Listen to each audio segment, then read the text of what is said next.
Today we're going to be taking a look at Direnzo watches, which is a Swiss-based micro brand I've been very interested in checking out for a while. I've heard a lot of good things about them, but they do tend to operate in a slightly higher price range than I typically look at. So I might put these in sort of the affordable grail territory for people who are more into budget collecting. But they have a really beautiful, distinct design language that I really like. So I'm excited to check out the two watches that they have sent over and hopefully get a feel for the brand. Take a quick look and then we'll try and answer the question of whether or not Direnzo makes good watches.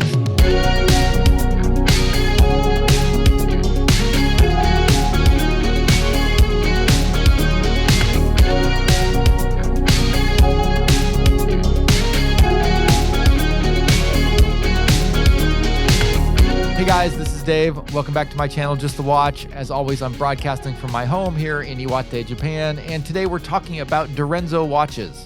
If you haven't heard of Direnzo watches before, they're a very reputable micro brand based out of Switzerland. They have a very interesting and distinct design style that goes across all of their models of watches, and I really like that. I love seeing a brand that has its own identity. And all of their designs are very much original designs. They're not remixes of what other brands have done before. Some of their watches are a little bit quirky, but always, I think, in a very tasteful and well-done way. Another important thing to keep in mind about Direnzo watches is that they are based in Switzerland and the manufacturing is also done in Switzerland, and I think that's very important here. Direnzo is doing a lot of unique things when it comes to the dials and the cases on their watches. These are not like cookie cutter off-the-shelf things that you can just kind of put together. If you're doing simpler designs that are kind of using more classic components, maybe it makes sense to do your manufacturing on a different continent from where your headquarters and your design is done to save on costs. But when putting together these more unique, bespoke designs, I think it's very important to have that proximity to the actual manufacturing. And that's why I think it's very important that Direnzo is based in Switzerland, and then that's also where their manufacturing is done. And that manufacturing combined with the premium movements that they're using, I think really helps to justify and explain the slightly higher cost compared to other lower cost micro brands that are typically doing their production in Asia. Both of the watches that we'll be looking at today feature the Swiss Sellita SW200 Elaboré grade movement, which is, again, a premium Swiss automatic movement. Today, I'll be looking at the just released DRZ07 Universo, which is a 38mm sports watch. This is maybe one of the safest designs that Direnzo has done. I think it's going to have a lot of mass appeal, but it's still a very visually striking watch that is filled with personality. The second one that we'll be looking at is one that I specifically requested. It's much more quirky and interesting, something that I really wanted to see, and that is the DRZ02.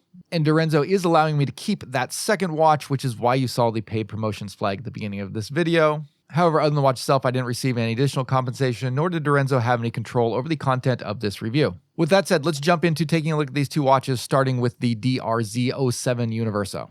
So of the two watches that Direnzo sent me, the DRZ07, the Universo, it's the newer of the two. It was just released. And compared to the DRZ02, it's a much more traditional watch. It's your classic sports watch fitting into a similar category of something like a Rolex Datejust or an Omega Aquaterra. However, the stylings are much more unique and bolder than either of those two watches, and the price is way lower. Nonetheless, this is still an excellently made Swiss watch. It's powered by the Sellita SW200 Elaboré grade movement, and the level of finishing and the feel of quality in the hand is absolutely excellent. Size-wise, this comes in at 37.5mm diameter. Around now, 40mm is becoming something of a standard for sports watches, so this is a little bit on the smaller side, more of a classic traditional size, and that's definitely the direction the trends seem to be going. But despite that smaller size, the watch feels very solid. It's only 11mm thick, but the case has a substantial look and feel to it, and you're getting 100 meters of water resistance with a screw-down crown and a sapphire crystal. And despite the slightly smaller size, the bold colors and the design really make this an eye-catching piece that just has a ton of wrist presence. Now, Direnzo says they take inspiration for their watches from mid-20th century aircraft and automotive designs. And if you look across their catalog, it's very interesting to see this design language applied to so many different types of watches. Each watch that they make has its own clear and distinct personality, and yet you can clearly see that they're all related to one another. There's some hallmarks of a Direnzo watch that you'll see in both of the two models that we're looking at today.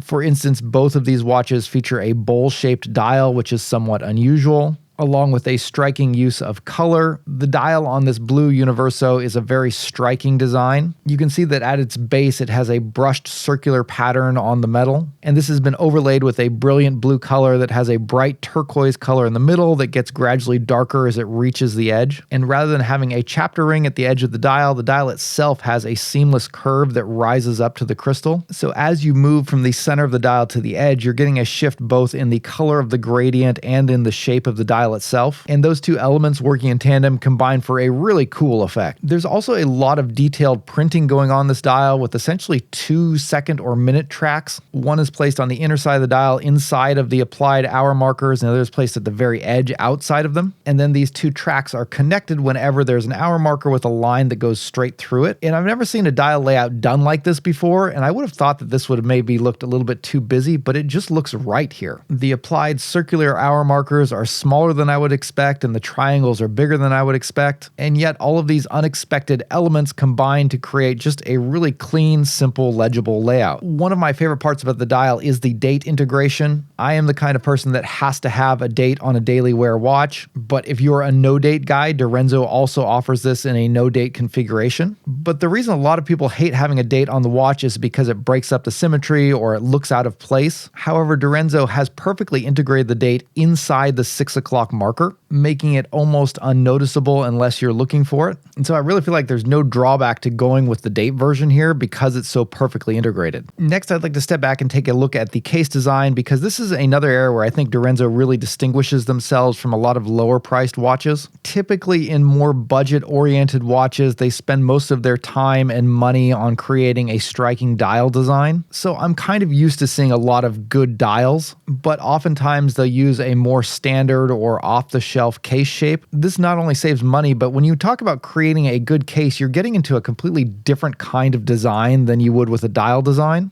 Dial design is often very two-dimensional, whereas the case of a watch is much more three-dimensional. It's almost like sculpting. And yet the shape of the case plays not only a large impact on the overall look of the watch, but also of the comfort of the watch on your wrist. And I really like the case design that Direnzo has gone with on both of the watches that we're looking at here today. A highlight on the Universo case is something that Direnzo has called their sliced lugs design. And with this, the outer edges of the lugs have a slice cut out of them that gives it a sort of flared look. This reminds me very much of a reverse of what Omega tends to do on their twisted lug design, where they put this slice on the inner side of the lugs. From these polished sliced bevels, the lugs flow seamlessly into the polished side of the case, which has a slightly bulbous shape with a mirror-like finish that has a mesmerizing effect. Sitting on top of that is a beautiful multifaceted fixed bezel, which has alternating polished and brushed surfaces. The finish work that's done on the case is outstanding. Not only is the actual polishing and finishing done to an extremely high standard, the choices that Direnzo made about which aspects to polish and finish really complement the look of the watch well. And the result is a watch that is absolutely beautiful from any angle. The bracelet maintains the same high quality as the rest of the watch, but there's a lot less originality here. It's a 5-link bracelet that very closely copies the design of Rolex's famous Jubilee bracelet. The clasp also offers a similar level of functionality that Rolex offers on their bracelets by giving you a push-button tool-free micro-adjust system. Interestingly, this is the Nodex clasp that was created by Notice Watches based out of America. They made it originally for their own brand, but they've been licensing it to other micro brands as well. There have been a lot of these on-the-fly adjustable clasp systems coming out. The Nodex strikes me as being one of the most user-friendly options on the market. You simply push the large button on the underside of the clasp, and then you can slide the bracelet in and out of the clasp to get a couple of links worth of adjustment. The one thing that I don't particularly like about this clasp system is that when the bracelet is fully extended, there is a noticeable gap between the bracelet and the clasp, and also at that point the connection between the bracelet and the clasp seems to move a little bit more than I would like. A final concern to keep in mind for those of you who have large wrists, the watch that I received had a bracelet that looks like it would accommodate wrist sizes up to a maximum of about 7 3/4 of an inch. For instance, I have a 7.5-inch wrist, and I only had to remove a single link from the bracelet, and these links are pretty narrow. So if your wrist is much larger than that, you might find this watch too tight. Overall, this is an extremely beautiful and well-made watch, and even though the price is in the upper range of what I typically review here on the channel, I think it's well worth the asking price, especially when you consider that this is powered by the Swiss Sellita SW200 Labouré grade movement. This is a premium Swiss movement that is often found in watches that are significantly higher priced than this, and whereas most lower cost microbrands tend to be manufactured in China, Direnzo watches are not only made in Switzerland, but the brand itself is based there. Okay, now let's move on to the kind of more quirky, interesting one that I really wanted to check out.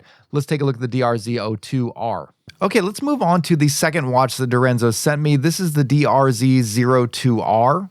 And at first glance, this looks like a very different watch from the Universo. Initially, it appears to be much larger and definitely a more quirky design, but let's start with a few similarities between the two watches. For one, this watch is also using the exact same Sellita SW200 Labouré grade movement. It features a similar build quality with 100 meters of water resistance and a sapphire crystal. And while visually it looks like a much larger watch, it's actually only 1 millimeter wider across and has a shorter lug-to-lug at only 44 millimeters. The reason it looks so much larger is that the case is actually square-shaped here. But the design of the bracelet mimics the effect of an integrated bracelet, which somewhat minimizes the square shape of the case. The bracelet flares out, wrapping around the lugs, making for a seamless transition from the watch head to the bracelet, so that on the wrist it almost has a cuff-like design. Overall, this watch definitely has a more daring and quirky look than the Universo, but at the same time it's subtle enough to make it appropriate for business or formal occasions without causing too much of a stir.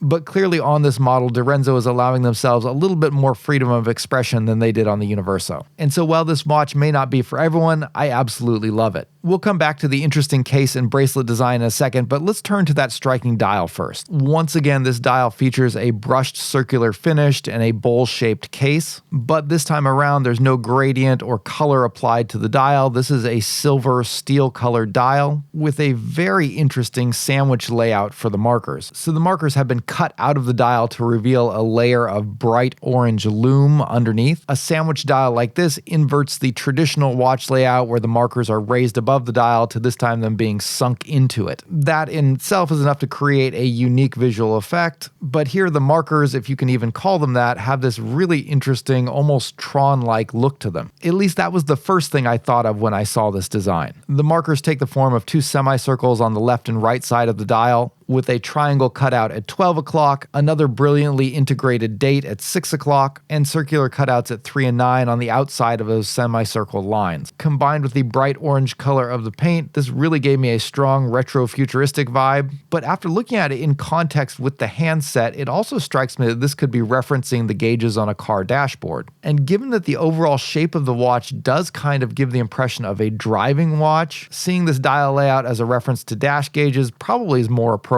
Either way, it's once again a very unusual and unique looking dial layout that could have easily gone wrong in the wrong hands, but Direnzo pulled it off brilliantly. I especially like the way that bare steel dial contrasts against the bright orange lines of the markers, and once again I absolutely love the date integration here, especially with that orange halo highlighting it, which looks even cooler in the dark. And this watch really does look amazing in the dark. It's extremely rare to see orange lume that has a strong glow, but this is really good. At the end of this review, I'll do a full lume breakdown of both watches, but the orange lume on the DRZ02R doesn't seem to have suffered any noticeable lack of brightness. Okay, let's jump back out to the case here. Again, this is a roughly square or rectangular shaped case. It does have a slight cushion effect to it, so it's not completely square, but this is what gives the watch its large visual presence. Again, the width is actually under 39 millimeters, and with a short lug-to-lug of only 43 millimeters, it'll wear very comfortably on even a small wrist, but it has the same visual impact of a much larger watch. And this is accentuated even more by the bracelet, which has a first link that flares out to 28.5 millimeters wide. So in terms of surface area, that's going to put a lot of metal going across the top of your wrist. However, the bracelet does taper sharply down to 18 millimeters at had a seamless butterfly clasp, and both the watch head and the bracelet are very well balanced, so it sits very nicely on the wrist. And even though this is a double deployant butterfly clasp that doesn't feature any micro adjustment,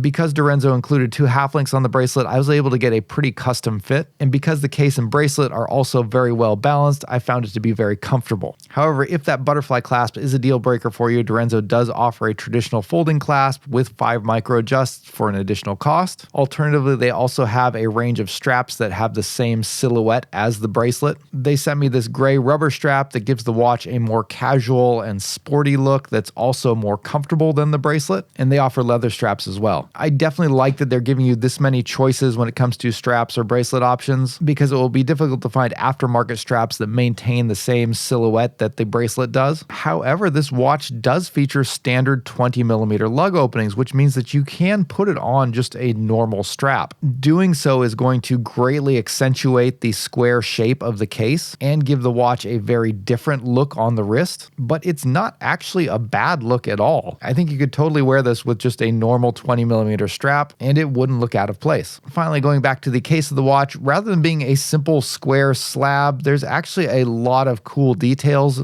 I especially like the sides of the case that feature these concave scoops running along them, as well as the elegant polished bevels running along the edges of the case. Overall, this is one of the most creative watch designs that I've seen, featuring many unusual and uncommon elements that all come together to create something very interesting and beautiful. That said, I still do have a few complaints about this one. First, unlike the Universo, this watch does not feature a screw-down crown. The 100 meters of water resistance is supported with a push-pull crown, but I would have preferred the added security that a screw-down crown offers. And along with that, I did have one terrifying moment where I actually pulled the crown clean out of the case, which obviously shouldn't happen. Now, that said, that's not actually the first time I've done that on a watch. And in this case, I think what happened is I misjudged the position that the crown was in, and I wound up trying to pull it past the time setting position. Thankfully, after carefully reinserting it, it seems like everything's still working fine and it's not loose or popping out on its own. And on a much more minor note, there were a few times that the first links on the bracelet got a little bit kinked, but they were very easy to straighten back out. All right, let's talk LUME on both of these watches and put them through my J-score tests. To sum up, the LUME on both of these watches is good. And I mean that from a practical perspective. These offer a sufficient level of luminosity to allow you to read the watches easily after dark for a good length of time. And in fact, when we get to the J-scores, you're going to see that they actually scored the exact same score. But that said, one of these watches I was a little bit disappointed in, and one I was completely blown away with in terms of their LUME performance. And that's due to the 2 different formulations of LUME that they use. The Universo appears to be using a very standard BGW9 LUME formulation, which is white in the daylight and blue when it's glowing. And I've seen a lot of microbrands do some very impressive things with this LUME formulation recently, getting it to glow extremely brightly for very long periods of time. And while the LUME performance here is definitely good, it's not excellent on the Universo. The DRZ02, on the other hand, uses a very unusual formulation of LUME that is orange both in the daylight and in the dark. I've seen a number of watches use orange pigmented LUME, and in almost every instance, it's very dim when it's actually glowing. It doesn't last very long. And so it's always a trade-off. If you want to use an unusual color of LUME that will look cool in the daylight or in the dark, it's not going to glow as bright. That's not the case here. Somehow Direnzo has found a LUME formulation that performs just as well as the BGW9 on the Universo, but it's orange. And that's crazy. I've never seen anything like that. And the fact that on the DRZ02, Direnzo has gone with this Tron-like sandwich dial layout, it just makes it all that much more cool. All right, guys, that's going to wrap up the video for today. Thank you for watching. This is my first experience checking out Direnzo watches, and I gotta say, I was very impressed. I'm excited to have this DRZ02 in my collection now. I think I'm going to be getting some good wear out of that. I think it just really strikes that perfect balance between being something unique and interesting and yet very easy to wear. But as always, I'd love to hear your experience with Direnzo watches. If you own their watches, please drop me a comment down below. Let me know what you think. Let me know if you have had any problems with them, if you have any concerns about them. Again, in these reviews, I can show you what the watches look like. I can give you my opinions on them. But I think one of the most valuable parts is getting your comments and feedback, especially on long-term ownership. So if you have any of that particular experience, help us all out and leave a comment down below. If you're interested in getting a watch from Direnzo, link in the comments down below. If you're interested in getting a t-shirt like this one, you can pick it up at justthewatch.com. Thank you guys for watching, and I'll see you next time.